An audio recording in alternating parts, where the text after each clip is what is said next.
Greetings, fellow moviegoers, and welcome to Movie Central, the place to talk about movies, TV shows based on movies, toys based on movies, games based on movies, and rides based on movies. I'm your host, Mr. CCS, and this is my pet gorilla, George. Disney lost faith in Pixar in the 2020s, didn't they? I know they released 2 films during the pandemic era on Disney Plus, but it seemed like they stopped caring about the 3D animation studio as they planned on releasing every single one of their movies onto Disney Plus because the stories were so lackluster and boring.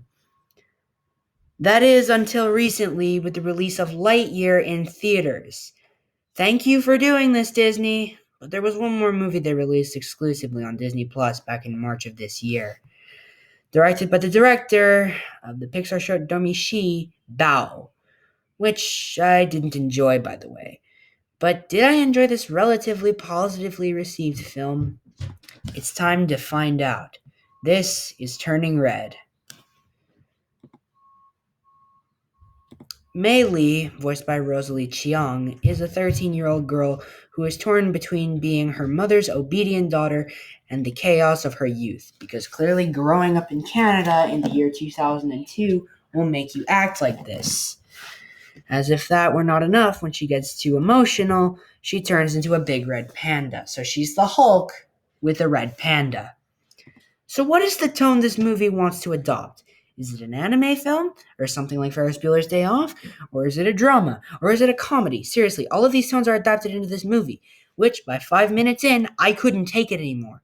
And I was getting annoyed after every 10 minutes. So like the more recent Pixar films, this movie really sucks with the story. But is there anything redeemable about this movie? You know what? I'm just going to say it. No, there isn't. At least not entirely. May sucks. Right off the bat, as soon as I heard her loud, annoying voice, I was already tempted to throw my computer off the balcony because I couldn't take it with her annoying voice. Because clearly every kid's comedy now has to have a character that speaks as loud as possible just for laughs. When she turns into a big red panda, at first she's terrified, which is correct. Anybody would react like this. But what's not right is that she starts to embrace it and use it for selfish reasons. Like, what the heck? Just pick one. Like, seriously, you can do either route, but not both. I mean, the Incredible Hulk is a character that doesn't embrace the rage. As a matter of fact, he hates it. He only embraces the rage years later. So maybe they should have done a time. You know what? I'm not going to give this movie ideas. Also, why go with the stupid jokes about puberty? You know what? Give me a second, folks.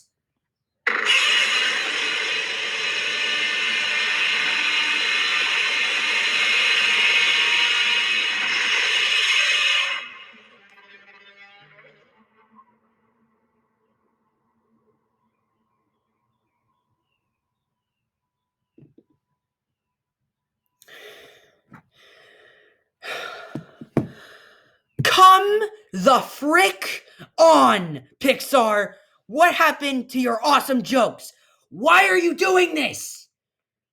Okay, I'm calm now. The point is, her character isn't good. As for her friends, well, I hate watching them because they are just inaccurate to actual teenagers, which is what May is. As for her parents, well, the mom is kind of sucky because she's just annoying too. The whole mama's girl bullcrap this movie implements makes me want to tear my hair out. Also, why is her red panda the size of a kaiju? As a matter of fact, so many properties have their own kaiju knockoff. I mean, come on, just watch a freaking kaiju movie, don't rip it off! God, this movie really stressed me out, didn't it?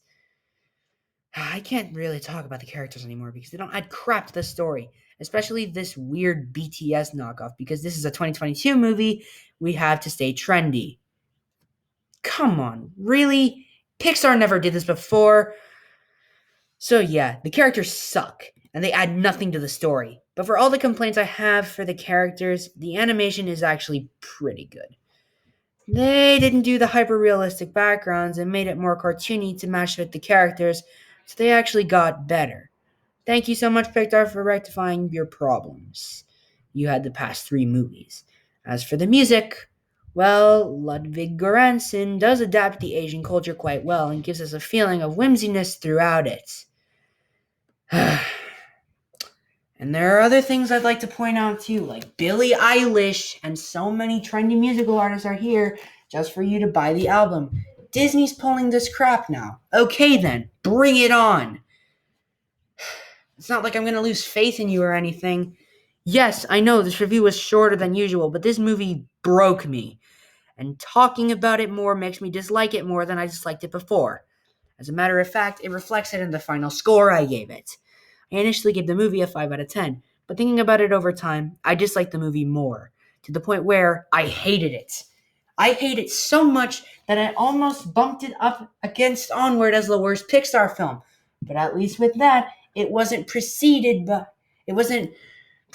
by a bad film, unlike this one.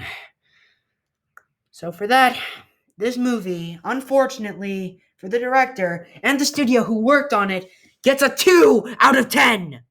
If anything's turning red, it's my face because this movie really pissed me off. Man, Pixar really dropped the ball with these last 4 movies.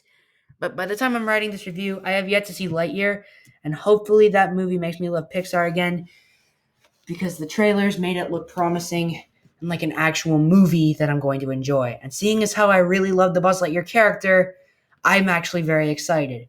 And also, it'll be the last Pixar movie I review this season, so just be prepared for that.